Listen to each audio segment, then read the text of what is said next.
Welcome to Lakshman Biology. In this video, I'll explain about second kingdom of Whittaker classification, that is the Protista. Protista. If you see the Protista contain eukaryotic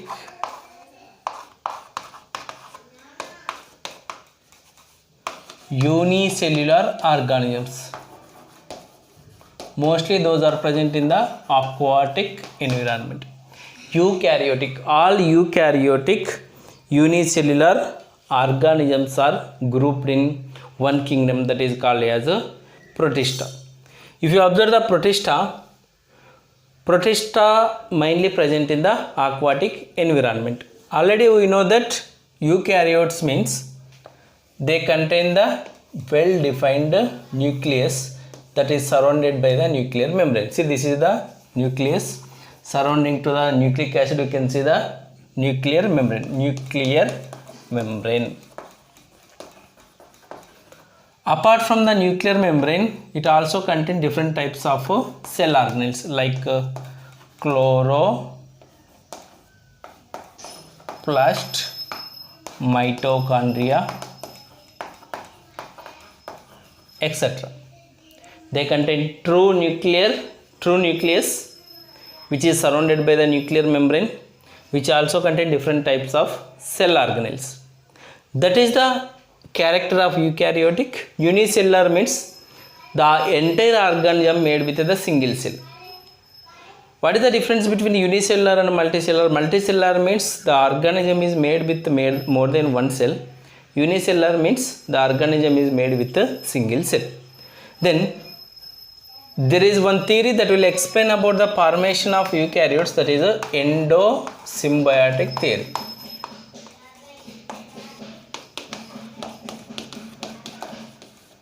Endosymbiotic theory explain about the formation of eukaryotes from the prokaryotes. Actually, life is formed within the water. First formed organisms are prokaryotes. Then how eukaryotes are formed by the prokaryotes is explained by the endosymbiotic theory. Endo means inside. Symbiotic means symbiotic relationship, mutual relationship. Both are helped together. Here what happened? This is one prokaryotic cell and it is one prokaryotic cell. This prokaryotic cell can do the photosynthesis. Okay, these are the two prokaryotic cells. See here, this prokaryotic cell, one prokaryotic cell will eat the another prokaryotic cell. Enter into the, means both prokaryotic cells are fused together. Prokaryotic cells are fused together. Here the small prokaryotic cell which is enter into the large prokaryotic cell not die. It will not die. Both are helped together. It is the photosynthetic prokaryotic cell. After enter into the another large prokaryotic cell, it will not die. It will do the photosynthesis, and the large prokaryotic cell will give support. Finally, we can see the formation of a chloroplast with the small prokaryotic cell, because it can do the photosynthesis. Like that, different types of prokaryotic cells enter into the large prokaryotic cell that are become into different types of cell organelles. That is called as endosymbiotic theory. Then if you observe the eukaryotes or the protistans, they can move, few protistans can move from one place to another place by the cilia or flagella. What is the difference between cilia and flagella? If you see, this is the one prokaryotic cell. Name of the cell is the paramecium, which contains the cilia. Cilia are short, small hair-like structures, hair-like outgrowths from the body of the prokaryote or from the body of organism are called as cilia. These are the cilia. If you observe the flagella number is less than the cilia and the flagella length is long than the cilia. Flagella. It is euglena. It is one type of the Protista organism which contain flagella. If you observe the flagella, length of flagella is large. If you observe the cilia length is small. That is the difference between cilia and flagella. They can do both asexual reproduction and sexual reproduction. Asexual reproduction occurs by the cell fusion, means cells are combined together and form new organism, and it is also found by the spore formation, by the spores. Asexual reproduction occurs by the cell fusion and spore formation. Then if you observe the sexual reproduction occurs by the zygote formation. Zygote, two gametes combine together and form the zygote. Here sexual reproduction occurs by the fusion of gametes, which leads to the formation of zygote, means zygote formation. Sexual reproduction occurs by the zygote formation. That is about the basic details of Protista. Then we have to see the classification of Protista. Actually Protista is classified into 5 groups, that are: number 1 is Chrysophytes, next number 2 is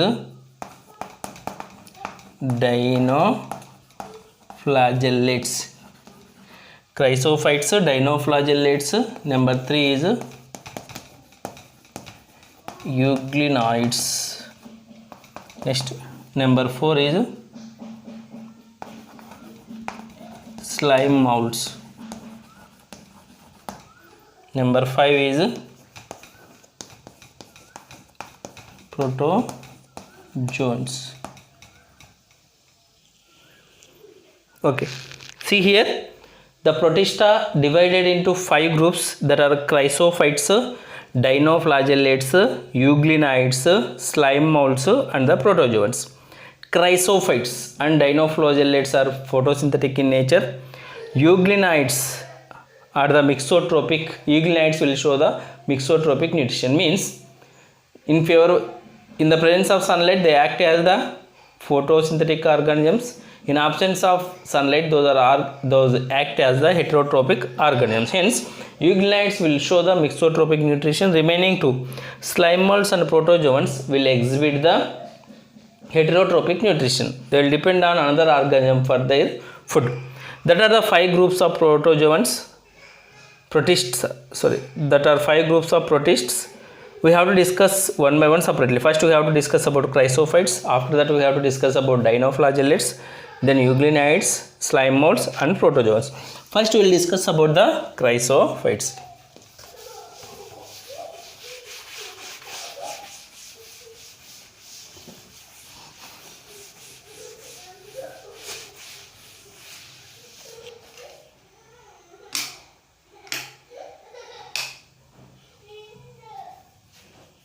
First we will discuss about the Chrysophytes.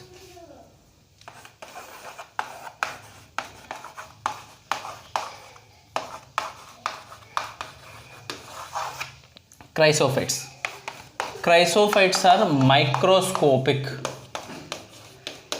Microscopic means those are very small in size. Microscopic, photosynthetic. They will do the photosynthesis and they can prepare their food. The Chrysophytes are microscopic, photosynthetic organisms. Those are unicellular eukaryotes, already we know it. Then those are float on water currents. See, this is the water. These Chrysophytes will float on the water current, and it will move along with the flow of the water. Hence those are called as planktons. Planktons means organisms that will flow on the water. See, based on the location of organism which lives in the water, we can see the different types of organisms. Example, plankton, which will float on the water, that will move along with the water current. Next, benthons. Benthons means they will live at the bottom of water. Here planktons again divided into 2 types, that are phytoplanktons and zooplanktons. Phytoplanktons means those are related to plants. Phytoplanktons. Zooplanktons means those are related to animals. The floating organisms which will move along with the water current are called as planktons. If those are related to animals like amoeba, euglena, If they are related to animals, those are called as zooplanktons. If they are related to plants, those are called as phytoplanktons. Here the chrysophytes can do photosynthesis, hence those are related to the plants, hence those are called as phytoplanktons. Those are belongs to the phytoplanktons. That is about the plankton. Then the chrysophytes again divided into different types, that are: number 1, diatoms. These are the chief producers in ocean. Chief producers means they provide food for the remaining organisms which are present in the oceans. Then second one is the desmids. Desmids also called as golden algae.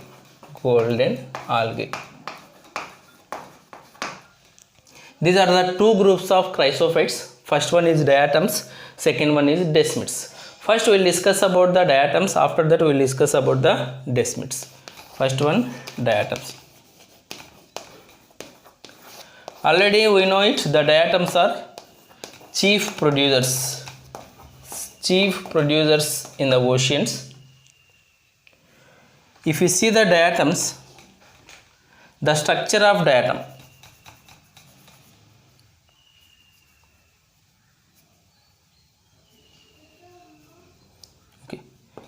if you see the cell wall of diatom,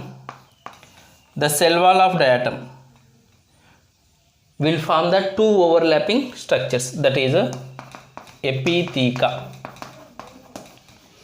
and the hypotheca. This is hypotheca.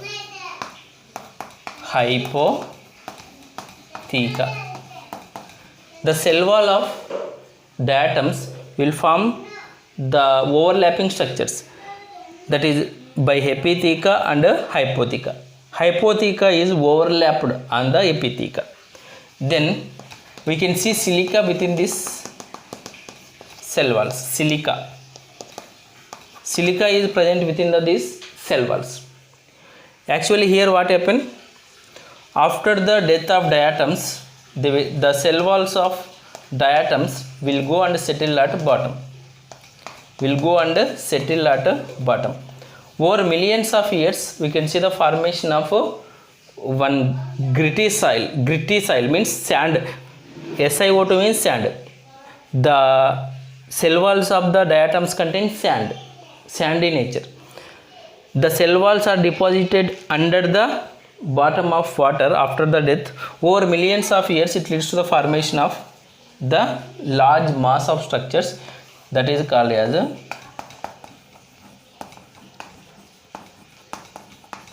diatomaceous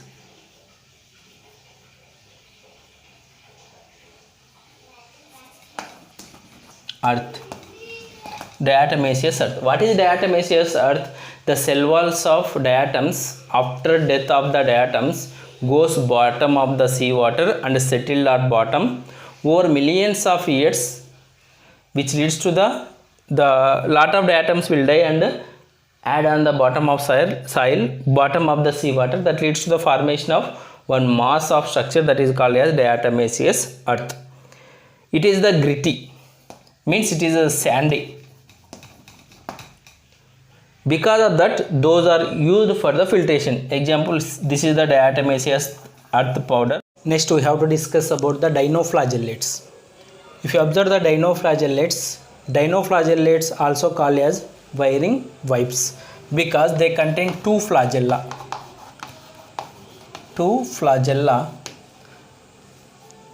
The spinning movements, because of the two flagella, it will show the spinning movements. Hence it is also called as wiring wipes. If you observe the dinoflagellates are also photosynthetic in nature. Photosynthetic means they will do the photosynthesis and they can prepare their own food. If you observe the dinoflagellates, those has different in colors. Yellow color dinoflagellates you can see, blue color, brown color dinoflagellates and red color dinoflagellates we can see. The dinoflagellates are in different colors because of variation in the pigment. Because of variation in pigment, we can see the formation of different color dinoflagellates. Example for that is yellow dinoflagellates, blue color dinoflagellates, brown color dinoflagellates, and red color dinoflagellates. If you see the red tides in the Mediterranean Sea, red tides in the Mediterranean Sea is because of presence of the dinoflagellates. Gonialyx is the one type of dinoflagellate that present in the Mediterranean Sea. Because of that, the tides which are present in the Mediterranean Sea appears in red color. That is about the dinoflagellates. See, next after the dinoflagellates we have to see about the euglenids. Euglenids will show the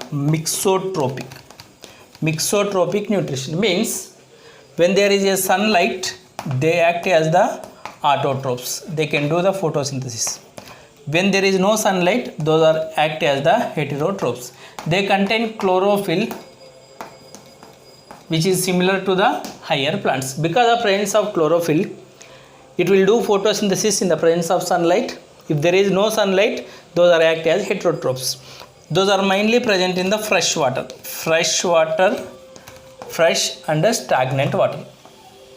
stagnant water. Water which is stable, which will not move, is called stagnant water. The euglenids mainly we can see in the fresh and stagnant water. Then if you observe the euglenids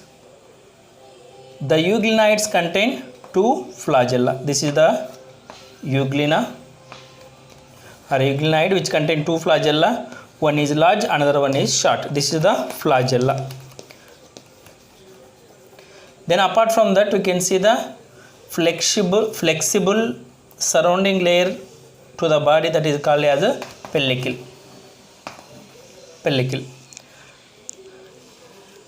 That is about the euglenids. Euglenids will show the mixotropic nutrition. Those are present in the fresh and stagnant water. That euglenids contain two flagella, one is short and one is long. Then body is surrounded by the pellicle. After the completion of euglenids, we have to discuss about the slime molds. Actually, already we know it. The Protista divided into different groups, that are Chrysophytes, Dinoflagellates, Euglenids, slime molds, and the protozoans. Already three we have completed. Next we have to discuss about the slime molds. Slime molds not contain any cell wall. No cell wall. Cell wall is absent in the slime molds. Then they will show the multinucleate stage. Those are the multinucleate organism. If you observe this is the slime mold. The nucleus which present in the slime mold continuously divide. See, one nucleus become into two nuclei, two become into four become into 8, like that. Nucleus will be these are the free nuclear divisions. Nucleus will divide, but there is no formation of a layer surrounding to the nucleus. Then the slime molds will move through the decaying twigs, like decaying leaves, decaying organic matter, etc. Nucleus continuously divide, and because of that we can see the increase of growth of the slime mold. Finally, those will be moved through the decaying twigs, and they will absorb the organic material which present in the decaying twigs. See, that is about the slime mold. If you observe the slime mold, under favorable conditions, they will grow and form the plasmodium. They continuously grow for the several feet, which leads to the formation of plasmodium. What is the plasmodium? The massive structure of a slime mold. That slime molds in favorable conditions move through the decaying twigs, absorb the the organic material which present in the decaying twigs, and it will increase its size. It may occupy the several feet it may occupy. Then after that, in unfavorable conditions, we can see the formation of fruiting bodies from the plasmodium. Those are the fruiting bodies. These fruiting bodies are formed during the unfavorable conditions. The fruiting bodies will produce the spores. These are the spores. If you observe the spores which are produced from the fruiting bodies, those are surrounded by the cellulose layer. Cellulose layer is present surrounding to the fruiting bodies. The spores which are produced from the fruiting bodies contain the cellulose layer. Because of this presence of the cellulose layer, they can survive in the extreme conditions. That is about the slime mold. Then if you observe these spores, the spores are transported from one place to another place through the air.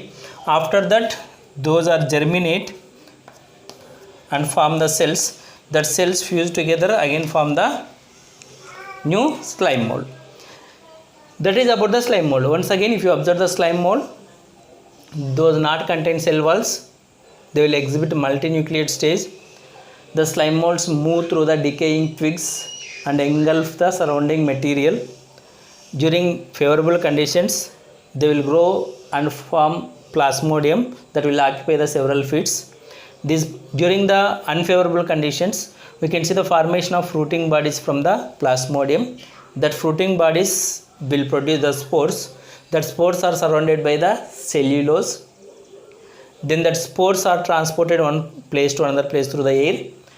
Because of the thick wall surrounding to the spore, those can survive in the extreme habitats. After that, they will germinate and form the cells. That cells fuse together and form the plasmodium. That is the completion of slime molds. After the completion of slime molds, we should discuss about the protozoans. Last group in Protista is the protozoans.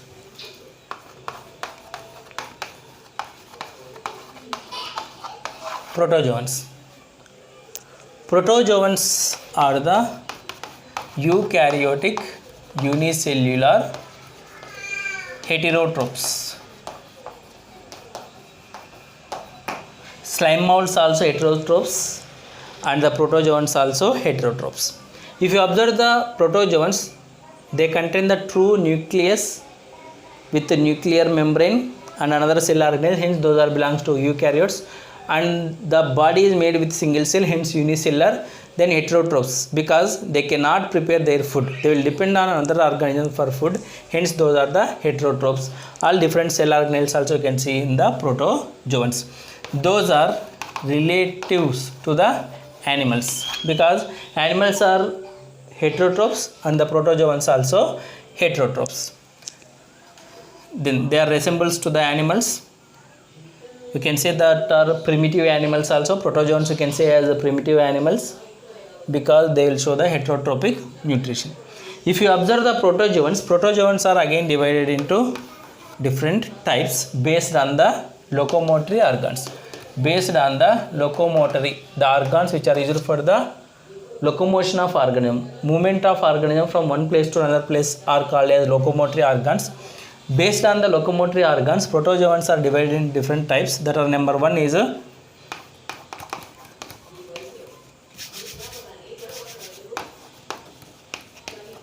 amoeboid protozoans. Amoeboid protozoans will move one place to another place through the pseudopodia. Pseudopodia are locomotory organs in the amoeboid protozoans. Because of pseudopodia, it can move one place to another place, and it also can catch the food material which present surrounding to its body. That is about the amoeboid protozoans. Example for amoeboid protozoans: ant amoeba, which cause the amoebic dysentery, which is the parasite in the human beings, in the intestine of human beings. That ant amoeba will cause the amoebic dysentery. in the human beings. That is the amoeboid protozoans. Second one is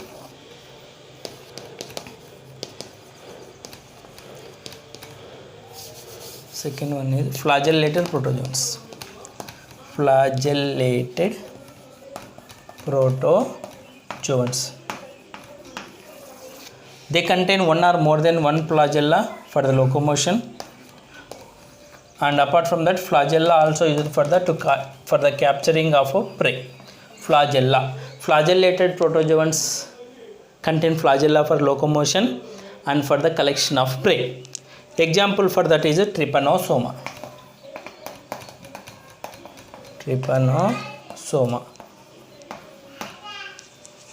That is about the flagellated protozoans. Next, third one is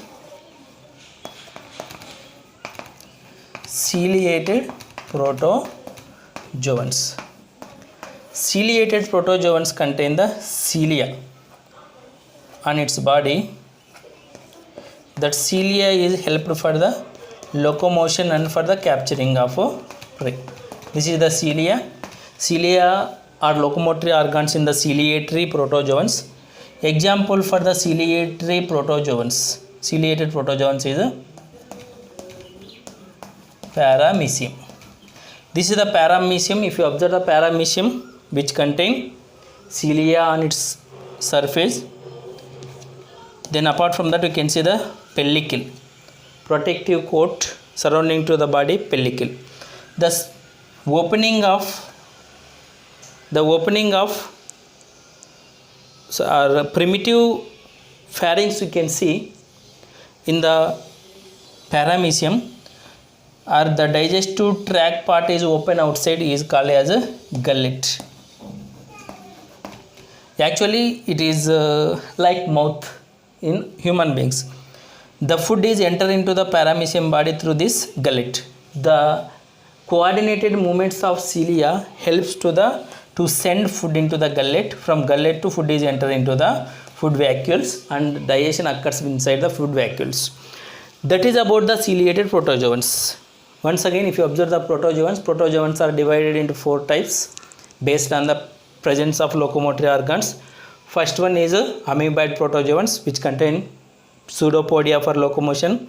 Flagellated protozoans, which contain flagella for the locomotion. Ciliated protozoans, which contain cilia for the locomotion. Then fourth one is sporozoans. Actually sporozoans. The sporozoans contain one infective stage in its life cycle, which contain spore-like infective stage. There is infective stage. Infective stage means which can cause disease. The entry stage. Actually, if you observe the protozoan, that will exhibit different types of stages in the life cycle. The stage of life cycle which is enter into the human body is called as infective stage. The infective stage of sporozoans are like spore. Example, plasmodium. If you observe the plasmodium vivax or plasmodium, which cause malaria disease. Malaria disease in human beings. The infective stage of plasmodium is sporogyte. That is the example for infective stage. Sporogyte is enter into the human body through the mosquito bite. Which mosquito? That is the Anopheles mosquito. That is the sporozoans. That is the completion of the Protista. In next class we will discuss about the next kingdom. The name of the kingdom is fungus or fungi. Thank you.